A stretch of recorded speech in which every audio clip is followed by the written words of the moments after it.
आज लोकनेते गोपीनाथ मुंडे यांचं 12वे पुण्यस्मरण या ठिकाणी पार पडलं आणि या पुण्यस्मरणानिमित्त पंकजाताई मुंडे यांनी एक जी संकल्प केले आहेत आपण त्यांच्याकडून जाणून घेऊया काय काय वेगवेगळे संकल्प या ठिकाणी केलेले आहेत। मी आज संकल्प केला आहे की जसं मोदीजींनी आवाहन केले एक पेड़ माँ के नाम, तर एक पेड़ माँ के नामवर लावता लावता जे या मुंडे साहेबांवर प्रेम करणारे लोक आहेत त्यांनी एक पेड़ पिता के नाम, कारण मुंडे साहेबांचा लोकांच्या हृदयामध्ये जे स्थान आहे, मुंडे साहेबांच्या जाण्यानंतर लोकांनी मुंडन केले होते, दशक्रिया विधीमध्ये मुलासारखे सहभागी झाले होते, त्या सगळ्यांना मी आव्हान केले कारण पर्यावरण वाचवायचं असेल तर नेत्यांच्या आव्हानाला जे कार्यकर्ते प्रतिसाद देतात त्यांचे चांगले आव्हान त्यांच्यापर्यंत गेले पाहिजे।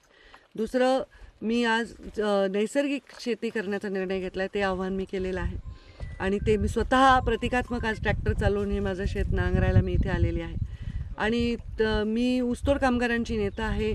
त्यांच्या मानधनवाडीत असंख्य वेळा मी काम करून त्यांना मानधनवाढ मिळवून दिलेली आहे, त्यांच्या ऊसाच्या फडात जाऊन त्यांच्याबरोबर त्यांच्या डब्यातल्या भाकरी पण खाल्ल्या शिदोरीतल्या।